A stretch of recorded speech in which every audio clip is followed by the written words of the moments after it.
वैष्णव धर्म में अनंत निष्ठाएं हैं। अवान्तर भेद करके उनमें बहुत भेद हो जाते हैं। जैसे नवधा भक्ति नवधा निष्ठाएं ही तो हैं, पर भक्ति रसामृत सिंधु नामक ग्रंथ में श्री रूप गोस्वामी जी ने उसी का विस्तार किया है। तो उन्होंने 64 प्रकार माने हैं भक्ति के, माने भक्ति की 64 निष्ठाएं मानी।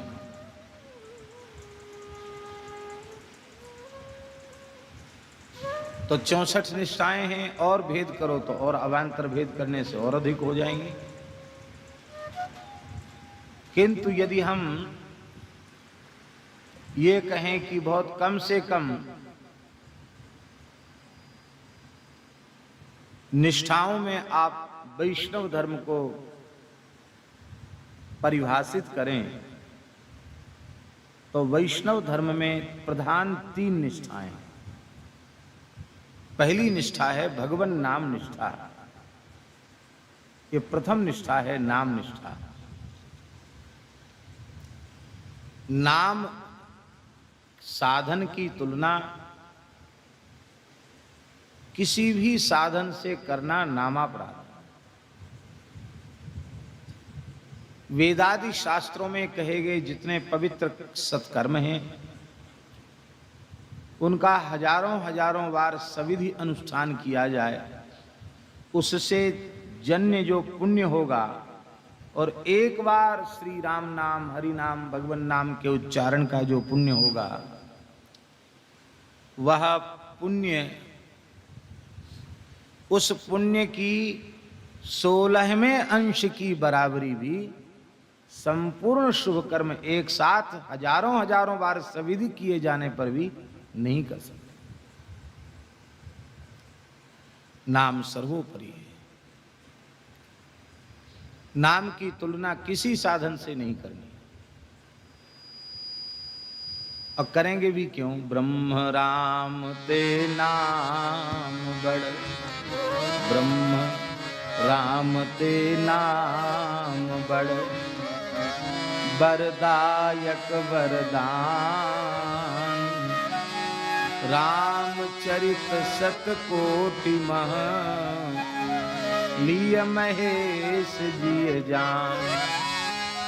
भगवान नाम सर्वोपरि। विनय पत्रिका में तो गोस्वामी जी ने कितनी विलक्षण बात कही है। बोले जिसको राम जी से भी अधिक उनके नाम में प्रेम है, वही ईमानदारी से भक्त कहलाने के योग्य है। गोस्वामी जी का ठाकुर जी प्रकट होकर के वैष्णव के सामने प्रस्ताव करें कि देखो, एक तो हमें, एक हमारा नाम है, एक का चुनाव कर लो, एक रहेगा तुम्हारे पास। हमको रखना चाहते हो कि हमारे नाम को? तो चतुर्भक्त होगा तो यही कहेगा, प्रभु आप तो सर्वतंत्र स्वतंत्र हैं, जहां आपको घूमने फिरने की इच्छा हो घूमो फिरो, सबको आनंद दो, सब पर कृपा करो। हमारे ऊपर तो बस इतनी कृपा कर दीजिए कि आपका पवित्र नाम हमारे अंतःकरण में प्रतिष्ठित हो जाए, हमारे मन में, हमारी जिह्वा पर आपका पवित्र नाम प्रतिष्ठित हो जाए।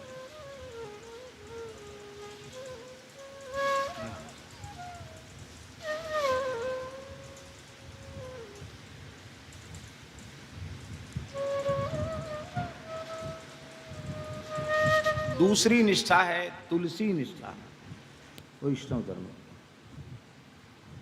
तुलसी का अतिशय आदर करना, तुलसी का नित्य पूजन करना, तुलसी में नित्य जल चढ़ाना, संध्या काल में तुलसी के निकट दीपदान करना। तुलसी की भी नवधा भक्ति का वर्णन है।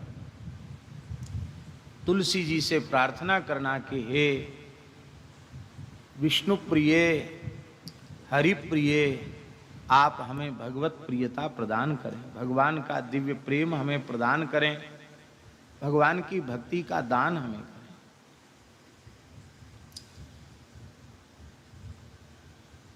तीसरी निष्ठा है एकादशी व्रत निष्ठा। महाराज जी, नामदेव जी में तीनों निष्ठाएं, महाराष्ट्र के महान संत नामदेव महाराज में तीनों निष्ठाएं। नाम निष्ठा, क्या कहना नामदेव जी की नाम निष्ठा। नामदेव जी का नाम ही इसलिए पड़ा, उन्होंने नाम को ही अपना इष्ट देव माना। नाम ही है आराध्य देव, इष्ट देव जिनका, ऐसे श्री नामदेव जी। अद्भुत नाम निष्ठा है उनकी। उनकी तुलसी निष्ठा भी अद्भुत है। उनकी नाम निष्ठा, तुलसी निष्ठा का एक विलक्षण उदाहरण पंढरपुर में एक वहां के सबसे अधिक धनाढ्य व्यक्ति ने, श्रीमंत व्यक्ति ने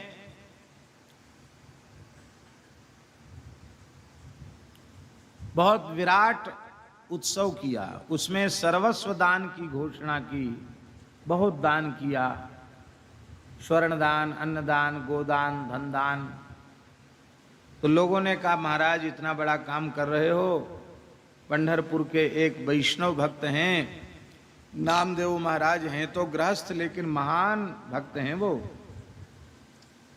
उनके यहाँ साधु सेवा होती है, गौ सेवा होती है, उत्सव होते रहते हैं, तो आपके धन का उत्तम उपयोग होगा, आप उनको भी कुछ धन जरूर दें। तो उन्होंने संदेश भेजा।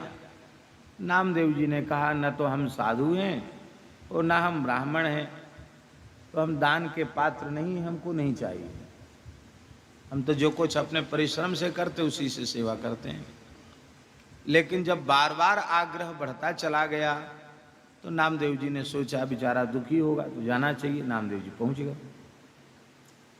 उसने कहा महाराज ले लो, कुछ जो आप कह दोगे सो ही आपको देंगे, क्यों आप तो बड़े त्यागी हैं, आपके मन में धन का लालच नहीं है, आप ही सच्चे पात्र हैं, आप जो कह दोगे सो हम देंगे, आप बोलिए। तो उन्होंने कहा कि जिस वस्तु में करोड़ों बीमारियां भरी हैं, रोग भरे हैं, उसको हम लेकर करेंगे क्या। जामे भरे कोटि रोग हैं, करोड़ों रोग धन में बढ़े हुए हैं, सारी बीमारियां धन की हैं, हम इसको लेकर क्या करेंगे। नहीं महाराज, आप हमारे यहाँ आने के बाद बिना लिए चले जाएंगे तो इससे तो हमारी भी बहुत बेइज्जती होगी, बदनामी होगी। आप तो महात्मा हैं, आपको क्या है, हमारी बड़ी बदनामी होगी, इतने बड़े आदमी के यहाँ जाके कुछ नहीं, खाली हाथ चले आए।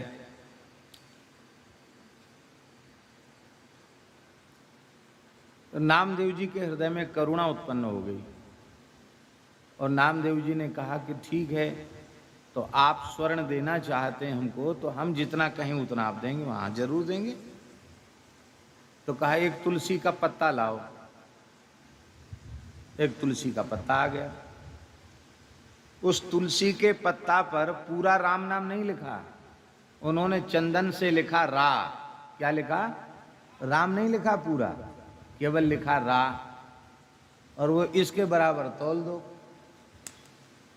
तो वो सेठ हंसने लग गया। उसने कहा महाराज हम तो श्री कामतानाथ भगवान की जय। दंडोत महाराज, आपके बड़े मंगल में दर्शन।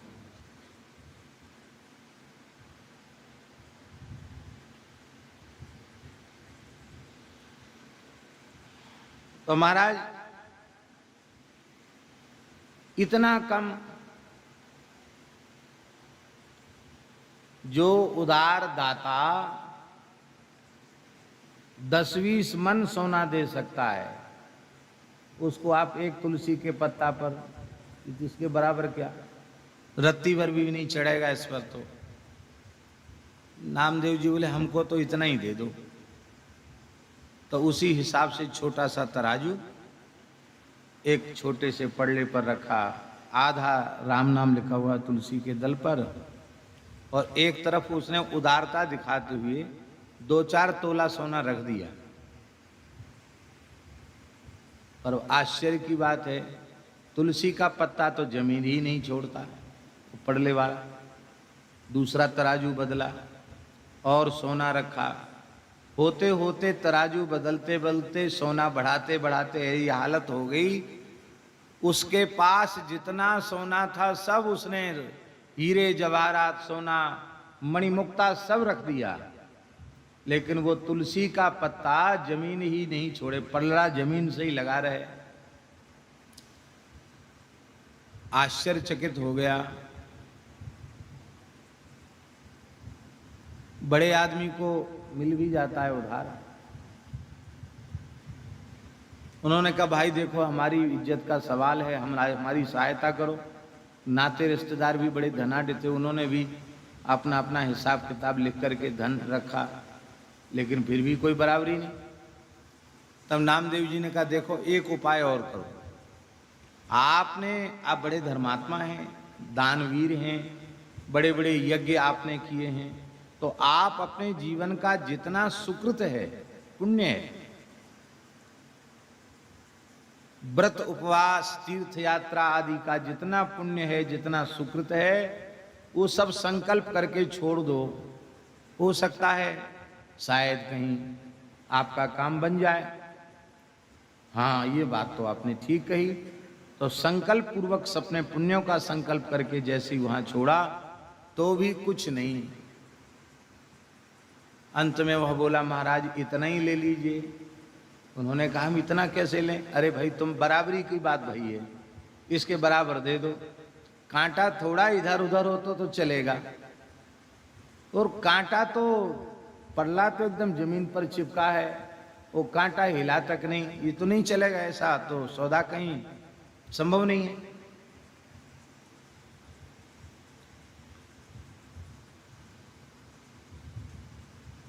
तब आपने कहा हमें किसी वस्तु की आवश्यकता नहीं है, आप इस धन को जिसको देना चाहें उसको दे दें।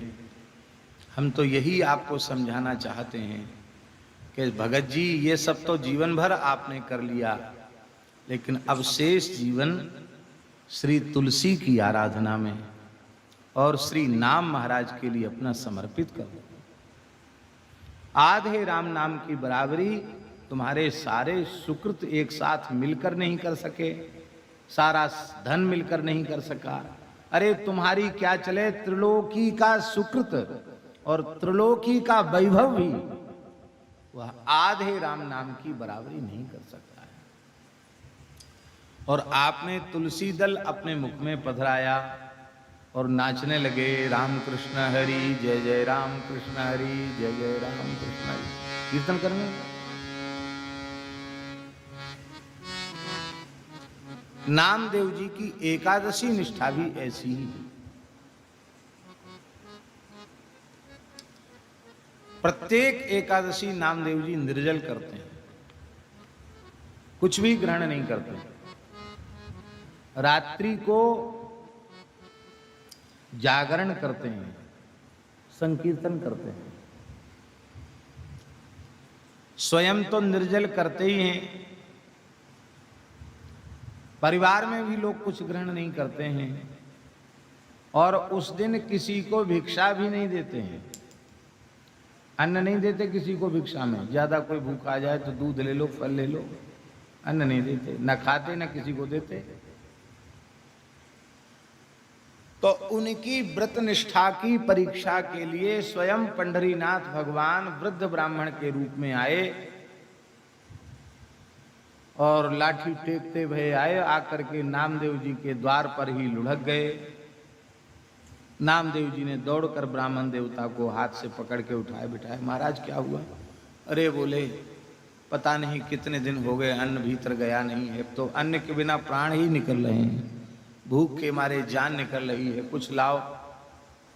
तो आपने कहा कि अवश्य आपको हम देते, लेकिन आज तो आपको हम कुछ दे नहीं सकते, आप प्रेम से विराजें। कल द्वादशी को आपको पारायण करा के तब हम फिर प्रसाद पाएंगे, हम भी पारायण करेंगे, हमारी आज एकादशी है। तो ब्राह्मण वेशधारी भगवान बोले, अरे भाई, तुम कल कहते हो अन्न देने की बात, और हम तो इतने भूखे हैं कि हम तो प्रतीक्षा नहीं कर सकते, हम तो मर ही जाएंगे, हमारा तो प्राणांत हो जाएगा।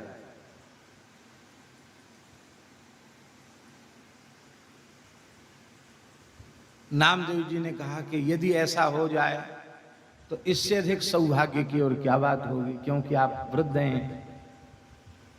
कितनी उम्र है? तो ठाकुर जी बोले 125 साल की है। बोले और कितना जियोगे, आप तो परमायु को भी पार कर गए, 120 साल की परमायु होती है। आज यदि आपका प्राण छूट जाए तो भगवान का वैकुंठ का द्वार बिल्कुल खुला रहता है, आप सीधे वैकुंठ जाएंगे, पर आपको अन्न तो हम नहीं दे सकते, आपको बहुत भूख लगी है, आपको हम दूध दे देते हैं, दूध ले लो। बोले उससे हमको कफ बढ़ता है, हम बहुत वृद्ध हैं, दूध नहीं पी सकते। दही ले लो। अरे बोले तो निमोनिया हो जाएगा, दही भी हमारे अनुकूल नहीं है। तो फल ले लो। कहते जुकाम हो जाएगा, बहुत ठंड करता है, फल हम कभी नहीं खाते, हमको तो बहुत नुकसान करता है। क्या खाओ? दाल भात खाएंगे। बोलो वृंदावन बिहारी। बोले तो वो तो नहीं मिलेगा। ठाकुर जी बोले कि देखो 5 साल से कम जिसकी आयु है उसको और 90 साल से ऊपर जिसकी आयु है उसको यदि एकादशी न करे तो दोष नहीं लगता, और हम तो 90 क्या, हम तो 100 के भी बहुत आगे चले गए हैं। बोले वो ठीक है, लिखा है तो आप उसको स्वीकार करते हैं, हम भी उसको मना नहीं करते, लेकिन हमारा तो नियम है, हम एकादशी को कुछ लेते भी नहीं, और कोई कुछ भी मांगे हम देते भी नहीं किसी को। हम तो चाहते हैं कि आप भले ही आप कहते हो हम एकादशी नहीं करते, हम तो छोड़ दी एकादशी, तो कोई बात नहीं, आज तो कर ही लो, हम आपका व्रतभंग क्यों करें, हमारे यहाँ तो आपको एकादशी करनी पड़ेगी। तमाम भीड़ वहाँ इकट्ठी हो गई। लोग कहने लगे हम लोग एकादशी नहीं करते हैं, हमारे घर में चल के आप भोजन कर लो, हम भी ब्राह्मण हैं, हमारे घर में खा सकते हो आप। ठाकुर जी बोले नहीं, हम तो इसी के दरवाजे पर प्राण देने आए हैं। ये जिद्दी है, हठी है, कहता नहीं खिलाएंगे, हम खाएंगे तो इसी के यहाँ खाएंगे, नहीं तो मर जाएंगे। और नाटक करते करते ठाकुर जी तो चारों खाने चित्त हो पधार गए।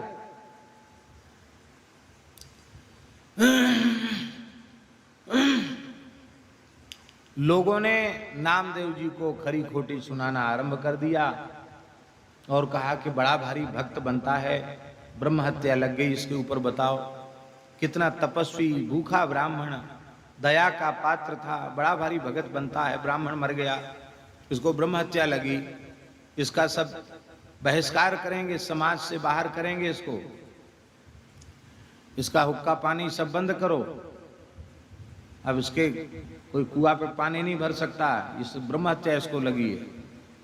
बोले हमने तुम्हारा त्याग कर दिया, तुम हत्यारे हो, कह के चले गए। नामदेव जी कुछ नहीं बोले, बोले भगवान के विधान सब मंगलमय है, जैसी भगवान की इच्छा, हमें भले ही पाप लग गया हो पर ब्राह्मण तो आज भगवान के धाम को चला गया, इतना तो संतोष है। दिन भर व्रत किया, रात्रि में जागरण किया, ब्राह्मण का शरीर पड़ा हुआ है और प्रेम से परिवार सहित कीर्तन किया, जागरण किया, और जब प्रातः काल हो गया द्वादशी, तब आपने अपनी पत्नी और पुत्र से कहा कि देखो अब इस शरीर को ब्रह्म हत्या लग गई, अब ये पंढरीनाथ जी के दर्शन के योग्य तो रहा नहीं, और सबने बहिष्कार भी कर दिया है, तो क्या अपनी एकादशी तो हो ही गई, तो हमको अनुमति दो, हम तो अब अग्नि प्रवेश करेंगे। पत्नी ने कहा हम भी करेंगे, पुत्र ने कहा हम भी करेंगे, तो ठीक है सब लोग चलो अग्नि में जीवित ही जल जाओ। तो खूब लकड़ी कंडा इकट्ठा करके बड़ी चिता बनाई और ब्राह्मण देवता के शरीर को पधरा दिया उस पर, और फिर खुद बैठना चाहते थे परिवार सहित, तो पहले अग्नि लगाई जैसे ही अग्नि लगाई,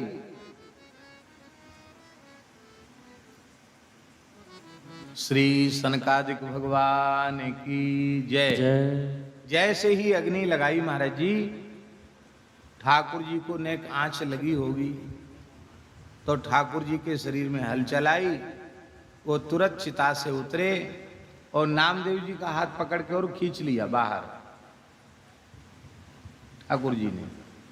और वहां भीड़ इकट्ठी थी कि जिंदा जलना चाहता परिवार के सहित। भगवान ने उनको हृदय से लगाया, और हृदय से लगाते हुए इस ब्राह्मण को तो सबने देखा। तत्काल वह ब्राह्मण अंतर्हित हो गया। लोगों ने यही देखा कि ब्राह्मण ने हृदय से लगाया, पर ब्राह्मण नहीं, साक्षात श्री पंढरीनाथ भगवान ने अपनी भुजाओं में भर के नामदेव जी को हृदय से लगाया।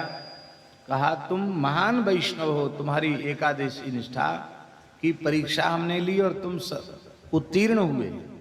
भगवान अंतर्धान हो गए, आप भाव विह्वल हो गए। तब आपने कहा कि वो ब्राह्मण नहीं, साक्षात पंढरीनाथ भगवान थे। तो वहां लोग जितने थे सबने नामदेव जी जिस निष्ठा से व्रत करते हैं उसी निष्ठा से व्रत करने का निश्चय किया। बोलो भक्तवत्सल भगवान की जय।